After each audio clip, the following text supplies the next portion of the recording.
আপনি কি ইংরেজি বুঝতে পারেন কিন্তু বলতে গেলে মুখ বন্ধ হয়ে যায়? শব্দ জানেন কিন্তু বাক্য বানাতে পারেন না? ভয় পাবেন না। আজ আমি আপনাদের দেখাবো 10টি সহজ কিন্তু শক্তিশালী মেথড, যেগুলো ফলো করলে আপনিও অনর্গল ইংরেজিতে কথা বলতে পারবেন। Hello everyone, welcome back to my channel. এই চ্যানেলে আমরা ইংরেজি শিখি খুব সহজভাবে ভয় ছাড়াই। আজকের ভিডিওতে আমি শেয়ার করব 10টি ক্রিয়েটিভ স্পিকিং মেথড, যেগুলো আমি নিজে ব্যবহার করেছি এবং অনেকের কাজে লেগেছে। মেথড 1, আগে শুনুন পরে বলুন। Listening first. কেন জরুরি? আমরা যেমন কথা বলতে শিখেছি, আগে শুনে তারপর বলেছি। ইংরেজিও একইভাবে আসে। আগে কান ট্রেন্ড হলে মুখ নিজে থেকেই কথা বলে। কিভাবে প্র্যাকটিস করবেন? প্রতিদিন 10-15 মিনিট ইংলিশ শুনবেন। বোঝা না গেলেও সমস্যা নেই। এক্সাম্পলস: শুনে শুনে অভ্যস্ত হবেন। আমি ইংরেজি শিখছি। I am learning English. সে আজ আসবে। He will come today. আমি তোমাকে পরে ফোন করব। I will call you later. আজ আবহাওয়া ভালো। The weather is nice today. আমি এটা বুঝতে পারছি। I can understand this. Method 2, repeat and imitate. নকল করে বলুন। কেন কাজ করে? মুখের পেশ ইংলিশ বলার অভ্যাস পায়। প্রনাউন্সিয়েশন ভালো হয়। কি করবেন? একটা লাইন শুনুন, পজ দিন, জোরে জোরে বলুন। এক্সাম্পলস: আমি প্রতিদিন প্র্যাকটিস করি। I practice every day. আমি ধীরে ধীরে শিখছি। I am learning slowly. এটা আমার জন্য কঠিন। This is difficult for me. আমি চেষ্টা করছি। I am trying. আমি ভয় পাচ্ছি না। I am not afraid. Method 3, shadow speaking method. সাথে সাথে বলা। এটা কি? স্পিকার যা বলছে একসাথে আপনি বলবেন, পজ না দিয়ে। এটা কি? ফ্লুয়েন্সি বাড়ে, ভাবার সময় থাকে না।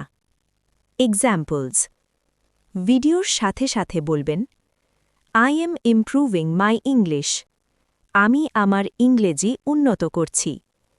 I believe in myself. আমি নিজের ওপর বিশ্বাস রাখি। I want to speak confidently. আমি আত্মবিশ্বাসের সাথে কথা বলতে চাই। I am not giving up. আমি হাল ছাড়ছি না। Practice makes progress. অনুশীলন উন্নতি আনে। মেথড 4, ওয়ার্ড নয় ফ্রেজ শিখুন। কেন? একটা শব্দ দিয়ে কথা হয় না, ফ্রেজ দিয়ে হয়। কি করবেন? শব্দের সাথে ব্যবহার শিখবেন। এক্সাম্পলস: আমি বাড়ি যাচ্ছি।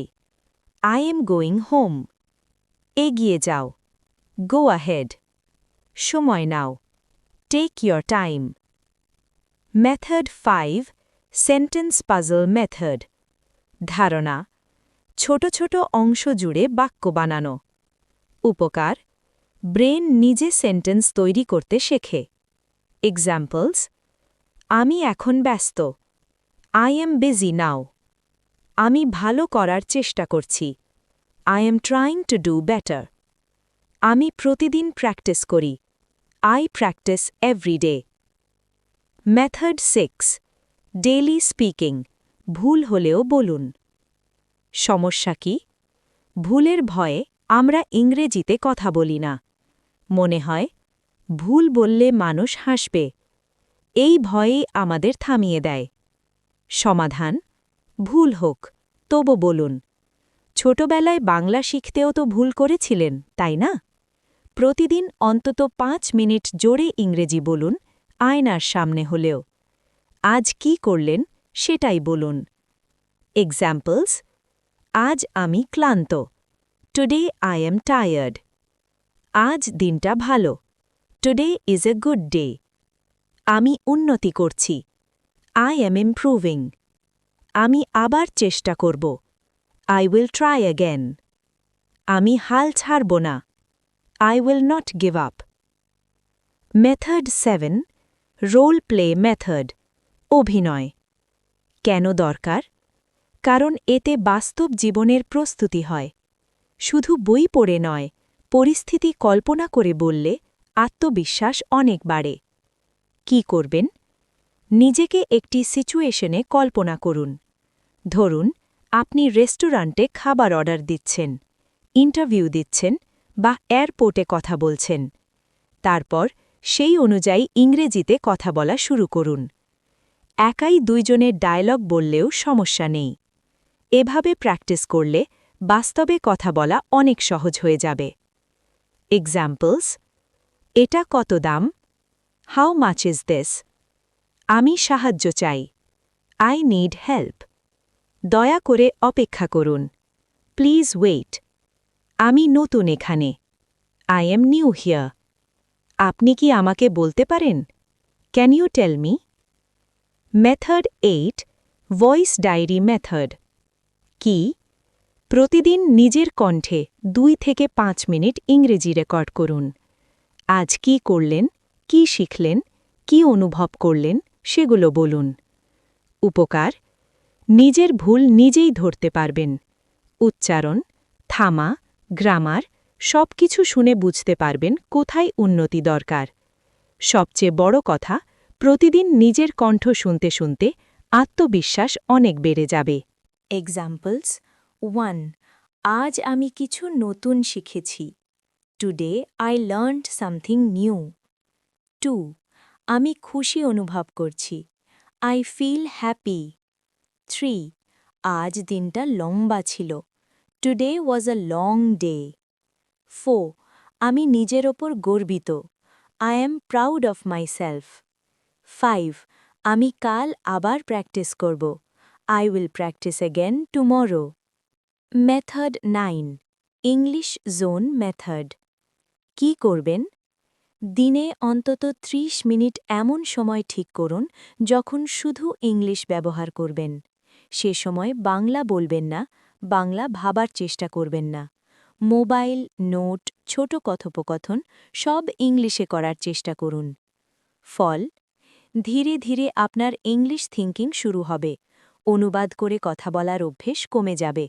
মুখ থেকে শব্দ দ্রুত বের হবে আর আত্মবিশ্বাস অনেক বেড়ে যাবে। এক্সাম্পলস 1. আমার পানি দরকার। I need water. 2. এখন বের হতে হবে। আই নিড টু গো নাও। 3. আমি ক্ষুধার্ত। I am hungry. 4. আমার বিশ্রাম দরকার। I need rest. 5. এখন প্র্যাকটিস করব। I will practice now. Method 10, think in English, translate নয়। সবচেয়ে গুরুত্বপূর্ণ, আমরা অনেকেই ইংরেজিতে কথা বলার সময় আগে বাংলায় ভাবি, তারপর সেটা ইংরেজিতে অনুবাদ করি। এই অভ্যেসটাই আমাদের গতি কমিয়ে দেয়। কথা বলতে গেলে মাথার ভেতর 2 ধাপ কাজ করতে হয়, তাই স্বাভাবিক ফ্লো তৈরি হয় না। এতে আত্মবিশ্বাসও কমে যায়। কি করবেন? চেষ্টা করুন সরাসরি ইংরেজিতে ভাবতে। খুব ছোট ও সহজ বাক্য দিয়ে শুরু করুন। নিজের মনে মনে ইংরেজিতে চিন্তা করার অভ্যেস গড়ে তুলুন। প্রথমে অস্বস্তি লাগবে, কিন্তু ধীরে ধীরে মস্তিষ্ক নতুনভাবে অভ্যস্ত হয়ে যাবে।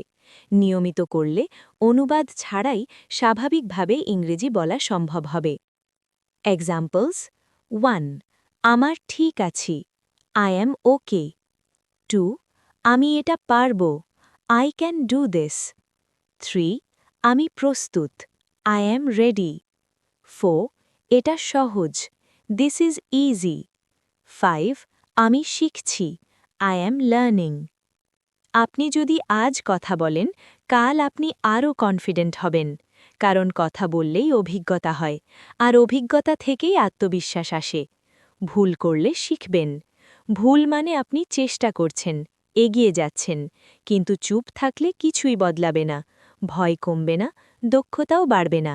তাই আজ থেকেই শুরু করুন। মনে রাখবেন, even broken English is better than silent English.